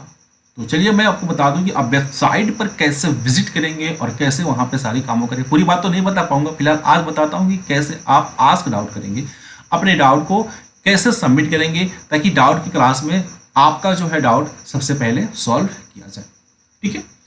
तो मैं यहाँ पर ये स्क्रीन को बंद करता हूँ। अब मैं आपको दूसरा स्क्रीन पर लेकर चलता हूँ जहाँ पर हमारा वेबसाइट होगा और आपको बताया जाएगा कि कैसे हम डाउट को ऑनलाइन सबमिट कर देंगे 48 घंटा पहले, तो आपका डाउट जो है सबसे पहले डाउट क्लास में सॉल्व किया जाएगा।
हाँ तो डियर, हमारे सामने इधर ब्राउज़र जो है, आप कोई भी क्रोम या गूगल खोल लें अपने मोबाइल में या लैपटॉप में, जो भी आपके पास सिस्टम हो आप वहाँ पे खोल लें। खुलने के बाद आप जाएं और सर्च कर दें,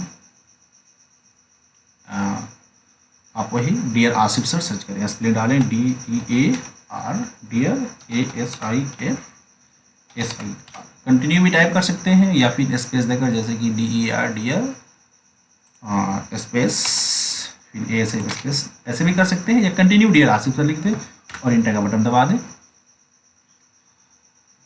ये सर्च हो रहा है, देखिए सर्च होने के बाद में आपका पहला जो होगा आपके सामने आ जाएगा। देखिए डियर आसिफ सर दिख रहे हैं ना, पहले ही आपका जो है वेबसाइट आ जाएगा डियर आसिफ सर, इस पर आप क्लिक करेंगे। आज हम लोग इतना सीख लेते हैं कैसे हम लोग अपना डाउट क्वेश्चन को सबमिट करेंगे ताकि आपका डाउट जो है क्लियर किया जा सके। इस तरह का आप देखिए आपके सामने जो है ना इंटरफेस खुल के आ जाएगा, जिस पर welcome to dear Asif sir, ये जो है डियर आसिफ सर का वेबसाइट्स है। इसको जब आप स्क्रॉल करेंगे नीचे की ओर तो पूरा आपका ऑप्शन मिल जाएगा, इसमें लॉगिन का, एडमिशन का, एडमिशन्स फी स्ट्रक्चर, इसमें जो है एडमिशन फी स्ट्रक्चर वगैरह सब आपको, आप इसको स्क्रॉल करके देख सकते हैं पूरा इसमें है। देखिए वहाँ पे यहाँ पर जो है आपका व्हाट्सअप जो है ग्रुप ज्वाइन करना है, टेलीग्राम इंस्टाग्राम ये ग्रुप आप ज्वाइन कर सकते हैं। हाँ, अगर नंबर लेना है तो देखिए यहाँ पे कॉल एस है, यहाँ पर आप थोड़ा देर तक टैप करेंगे तो नंबर आपका जो है सामने मिल जाएगा। कॉल भी करके आप, बेहतर होगा कि व्हाट्सअप करें, कॉल भी कर सकते हैं, कोई इशू नहीं है, आप यहाँ से शेयर वगैरह भी कर सकते हैं। तो आइए हम जानते हैं कि कैसे हम अपने डाउट क्लास को अटेंड करेंगे या फिर अपने डाउट क्वेश्चन को उसमें हम लोग पूछेंगे। तो हमें क्या करना है, जो ये वेलकम टू जर्नी जिसको होम पेज बोलते हैं, ये हम वेबसाइट का डिरासिव सर वेबसाइट का जो होम पेज है इस पर आप आ जाएंगे तो आप देखेंगे लेफ्ट साइड में, लेफ्ट में याद रखना है, लेफ्ट साइड में देखिए आपको 3 लाइनें मिल रही हैं, ठीक है, 3 पैरेलल लाइंस आपको दिख रहे हैं ना यहाँ पर देखिए, ठीक है, इधर हाथ का जो आपका साइन घूम रहा होगा, हाथ घूम रहा होगा स्क्रीन पर देखिए लेफ्ट साइड में, ठीक है, डिरासिव सर लोगों के लेफ्ट में दिख रहा है। इस आपको 3 जो पैरेलल लाइन्स है इस पर आपको क्लिक करना है। देखिए क्लिक करते ही देखिए आपके सामने इस तरह का ऑप्शन खुल जाएगा, ये डेस्कटॉप मोड में है। आप अपने मोबाइल में खोलेंगे तो उसका थोड़ा सा इंटरफेस अलग होगा, यहाँ पर ये सब ऑप्शन वगैरह नहीं आएगा, ये नीचे की ओर आता है मोबाइल में, ये डेस्कटॉप में साइड में देता है। तो अभी आपको यहाँ पर दिख रहा है साफ साफ, ठीक है ना, यहाँ पर देखिए मैं आपको दिखा देता हूँ थोड़ा करके, देखिए ऊपर आपको डिप कर रहा है डोनेट, आप यहाँ से डोनेट भी कर सकते हैं, जैसे कि हाँ उस आपके डोनेट पैसे से गरीब बच्चों को एजुकेटेड दिया जाता है, संस्था को चलाया जाता है।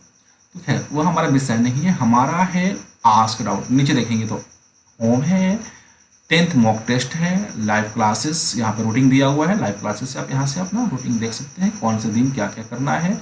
यहाँ पर आपका 10th मॉक टेस्ट है जिसे हम लोग क्लास कर रहे हैं, तो जो मॉक टेस्ट का क्वेश्चन होगा आपको यहीं पे मिलेगा, यहाँ पर आप क्लिक करेंगे तो वहाँ सबका सब्जेक्ट वैसे अभी नहीं मिलेगा, अभी प्रेजेंट नहीं होगा, क्योंकि अभी तो क्लास जो है शुरू किया गया है। तो क्लास जब जैसे कि एक एक चैप्टर एंड होता जाएगा और उससे रिलेटेड जो ऑब्जेक्टिव क्वेश्चन हैं वो आपको मॉक क्वेश्चन में दे दिया जाएगा, ताकि आप जो है घर पे बैठे बैठे खुद आप अपना टेस्ट खुद से ले सकें कि आपका तैयारियाँ कितनी हो रही हैं। तो चलिए आस्क डाउट क्वेश्चन है, देख रहे हैं ना, आस्क यहाँ पर है, आस्क डाउट है, इस पर आप क्लिक करेंगे। क्लिक करते ही आपके सामने एक पेज आ जाएगा, ठीक है, याद रखिएगा वेलकम टू डियर आसिफ से तो लिखा होना चाहिए, ऐसा नहीं कि आप दूसरे पेज पर ना चले जाएं या दूसरे के वेबसाइट पर ना चले जाएं। ये आप लोगों को भी ध्यान में रखिए, ये डियर आसिफ सर का लोगो है और ये welcome to dear Asif sir लिखा होना चाहिए, नहीं तो दूसरे वेबसाइट पर जाकर अपना, हाँ ऐसे तो डियर आसिफ सर से कोई वेबसाइट है नहीं गूगल पर अवेलेबल अभी, हाँ ये यूनिक नेम है डियर आसिफ सर, ठीक है। तो देखिए तो ये आपका इस तरह का पेज खुल जाएगा। तो इसमें सबसे पहले अपने पहचान के लिए, ताकि जो टीचर्स हैं आपको पहचान सकें, या जब आपको संबोधित करना हो तो बेहतर होता है जब नाम पता होता है तो नाम से संबोधित करना ठीक होता है, नहीं तो फिर कैसे हम लोग संबोधित करेंगे, जब हम लोग ऑनलाइन लाइव क्लास में आएंगे तो फिर होता है संबोधित करना पड़ता है कि क्वेश्चन जो है फलाना स्टूडेंट का है, ध्यान दिलाने के लिए। तो सबसे पहले आप यहाँ पे, बाकी ये इसका मकसद नहीं है कि आपका डिटेल्स लेना, इसमें ऐसा कुछ भी नहीं है जिससे आपका डिटेल्स लिया जाए, डिटेल्स लेने का यहाँ पे कोई पर्पस नहीं है। बहुत सारे लोग होते हैं भाई डिटेल्स नहीं, डिटेल्स यहाँ पे आपका कलेक्ट करने का कोई मतलब नहीं है, बस आपका इसमें नाम चाहिए और देखिए सेकेंड नंबर में आपका व्हाट्सअप चाहिए और ईमेल चाहिए। व्हाट्सअप और ईमेल इसलिए चाहिए ताकि अगर जो क्वेश्चंस आप सबमिट कर रहे हैं टाइप करके, मे भी हो सकता है कि कहीं कुछ एरर्स आए आपके टाइप्स वगैरह करने में या टीचर्स को समझ में ना आए, तो फिर अगर ना समझ में आएगा तो टीचर्स आपके उस क्वेश्चंस को जो है डाउट क्लास में नहीं ले पाएंगे। तो अगर व्हाट्सअप नंबर है तो आपसे व्हाट्सअप पर टीचर खुद कंटेक्ट करेंगे और आपसे बात करेंगे कि आपने कौन सा क्वेश्चन दिया है, गलत है तो फिर आप उसको सही करके दोबारा जो है आप उसको सबमिट कर दीजिए या फिर व्हाट्सएप पर ही भेज दीजिए। तो ये एक आपसे कम्युनिकेट करने के लिए व्हाट्सएप नंबर चाहिए और ईमेल, चूँकि इंटरनेशनल ये है तो ये भी रखा गया है ताकि ईमेल भी आपको कर दिया जाए। कभी कभी व्हाट्सएप हाँ पर मैसेज जाने में डिले होता है, लेकिन ये दोनों रखा गया है ताकि आपसे कम्युनिकेट होने में हमें कोई दिक्कत ना हो। बाकी और कुछ नहीं है, ये जो भी चीज़ है आपका बिल्कुल प्राइवेट होता है, कहीं पर भी शेयर नहीं होता है, ठीक है। उसके बाद से और कोई भी डिटेल्स आपको नहीं लिया जाए, कोई भी फादर्स नेम्स एड्रेस वगैरह से कुछ भी मतलब नहीं है। बस एक नाम चाहिए ताकि आपको संबोधित किया जाए, और एक कम्युनिकेशन के लिए आपका व्हाट्सअप नंबर और ईमेल चाहिए। वो भी कोई अगर गलती आपसे हुई है टाइप करने की, क्वेश्चन यहाँ पे टाइप करके डालना है। फोटो वगैरह डालने का भी यहाँ पर नहीं है, फोटो आप नहीं डाल सकते हैं। आपको अपने क्वेश्चन को टाइप करना होगा और टाइप करके डालेंगे। तो टाइप करने में हो सकता है कहीं गलतियाँ हो जाए आपसे पहले। चलिए उसके बाद में आप अपना क्लास यहाँ से चूज कर लेंगे, जिस भी क्लास का क्वेश्चन पूछ रहे हैं पूरा आ जाएगा 0 से लेकर। हाँ, अभी तो हम लोग 0 और फर्स्ट सेकेंड ये सब का क्वेश्चन नहीं ले रहे हैं, अभी ज़्यादा फोकस है 10th क्लास पर, है ना। उसके बाद में 11th 12th 9th 8th ये सब पर है। 6 से लेकर 12 तक के क्वेश्चन अभी हम लोग डाउट क्लास में ले रहे हैं, 0 से लेकर 5 तक का भी अटेंड नहीं किया। बाद में इसको भी किया जाएगा जब हमारी टीम बढ़ेगी और हमारे पास और फैसिलिटीज़ होंगे तो। ठीक है, आगे बढ़िए। यहाँ पर चूज सब्जेक्ट, जो भी क्वेश्चन आप दिए हैं किस सब्जेक्ट का है, मैथ का, साइंस का, यहाँ मैंने जो सब्जेक्ट यहाँ पे आपको मेंशन किया गया है इसी सब्जेक्ट क्वेश्चन आप पूछ सकते हैं, क्योंकि ये क्वेश्चन को आपको हम लोग एक्सप्लेन अच्छे से कर सकते हैं। ठीक है, जैसे कि मैथ पूछ सकते हैं, साइंस का, सोशल साइंस का, उर्दू, नन हिंदी, हिंदी और इंग्लिश। संस्कृत इसमें नहीं मेंशन है, डेट मीन संस्कृत आपको यहाँ पे डाउट क्लियर अभी नहीं किया जाएगा, जब होगा तो उसको भी यहाँ पर ऐड कर दिया जाएगा। हमारे पास वो टीचर नहीं है जो संस्कृत को हैंडल करें, अगर वैसा होगा तो हम लोग इसको ऐड कर देंगे। 12th में जो SST है, SST का कोई भी फैकल्टी आप पूछ सकते हैं, है ना। उर्दू हो गया, नन हिंदी हो गया, किसी भी क्लास का आप पूछ सकते हैं 6 to लेकर 12 तक। उसके बाद में आप आगे की ओर स्क्रॉल करेंगे तो ये हो गया चूज सब्जेक्ट आपने कर लिया 4th नंबर में। 6th नंबर में आइए, 5 नंबर में चूज, 6th नंबर में आपका है चूज मीडियम। ठीक है, मीडियम जरूर आप चूज कर लीजिएगा ताकि आपका जो क्वेश्चन जो है हम लोग डाउट क्लास में सॉल्व करें तो उसी लैंग्वेज में करें जिस मीडियम को आप चूज किए होंगे। अब ऐसा ना कि आप हिंदी पढ़ने वाले हो और जो है आपको इंग्लिश में बताने लगे, या फिर आप इंग्लिश मीडियम से हो और हिंदी में बताने लगे, तो फिर थोड़ा सा कहीं ना कहीं आपको या आपसे कम्युनिकेट होने में परेशानी हो सकती है। तो इसलिए मीडियम भी आप यहाँ पे बता देंगे कि आप कौन से मीडियम से हैं तो बेहतर होगा। उसके बाद में आपको देखिए, अभी आपका 3 क्वेश्चन आपसे लिए जाएंगे। एक डाउट क्लास में एक स्टूडेंट का 3 ही क्वेश्चन लिया जाएगा।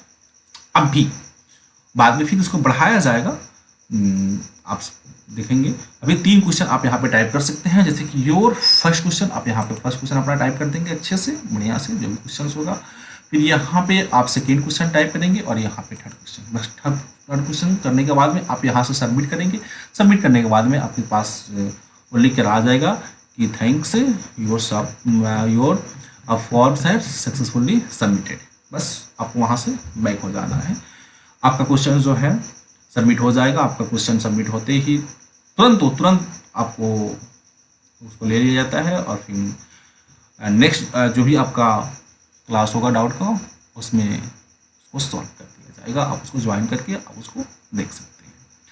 अगर क्विक आपको रिस्पॉन्स चाहिए तो आप उसके लिए हमें व्हाट्सएप पर कनेक्ट कर सकते हैं। अगर क्विक रिजल्ट मतलब कि अगर ऐसा क्वेश्चन है जिसको आपको उसी दिन ही सॉल्यूशन चाहिए तो आप व्हाट्सएप पर हमें कॉन्टेक्ट कर सकते हैं। हाँ, तो उसका सॉल्यूशन व्हाट्सएप पर आपको दे दिएगा। ऑनलाइन यूट्यूब पर तो आकर नहीं दिया जा सकता है उसी की टाइम उसी टाइम, लेकिन आपको रिटेन में लिखकर और उसका फोटोज़ वगैरह जो है दिया जा सकता है, या छोटा अगर वीडियो अगर होगा तो उसका क्लिप बनाकर दिया जा सकता है। लेकिन हमारी तरफ से हर तरह से यही कोशिश होगा कि आपका सहयोग किया जाए और आप पढ़ाई में एजुकेशन के क्षेत्र में बेहतर से बेहतर कर सकें। ये हमारा प्रयास है और यही हमारा प्रयास रहेगा भी। तो आज की क्लास हम लोग यहीं पर ओवर करते हैं। फिर हम आपसे रिक्वेस्ट करते हैं, हम अपने टीम की ओर से रिक्वेस्ट करते हैं, डियर आसिफ सर क्लासेस की तरफ से रिक्वेस्ट करते हैं कि आप वीडियो को ज़्यादा से ज़्यादा शेयर करें, लाइक करें और चैनल को सब्सक्राइब करके रखें। इसमें आपको 1 पैसा भी नहीं लगता है, 1 पैसा भी नहीं लगता है, मेहनत भी आपको नहीं लगता, बस बटन दबाना है। देखिए आपके लिए हम कितना मेहनत करते हैं, कंटेंट्स बनाते हैं, वीडियोस बनाते हैं, लाइव आते हैं, सिस्टम को अरेंज करते हैं, फिर आकर आपको जो है लाइव क्लासेस देते हैं। तो कम से कम आप हमारा मनोबल तो बढ़ा सकते हैं, हमारी हिम्मत तो बढ़ा सकते हैं। तो वो हिम्मत बढ़ाने के लिए आपको वीडियो को ज़्यादा से ज़्यादा लाइक करना होगा, कमेंट को भर दीजिए अच्छे से अच्छी बातों से, अच्छी अच्छी बातों को लिखिए और कमेंट बॉक्स को भर कर रखिए। और वीडियो को ज़्यादा से ज़्यादा अपने दोस्तों में शेयर कीजिए जो हमारे लाइव क्लास के बारे में नहीं जानते हैं, उन तक हमारे लाइव क्लास को पहुंचाइए। तो ठीक है डियर्स, फिर हम लोग मिलते हैं कल की क्लास में। कल इंग्लिश की क्लास होने वाला है ना, उसके बाद से डाउट का भी क्लास कल ही है, कल डाउट का भी क्लास हम लोग लेंगे। Okay dear, take care, bye.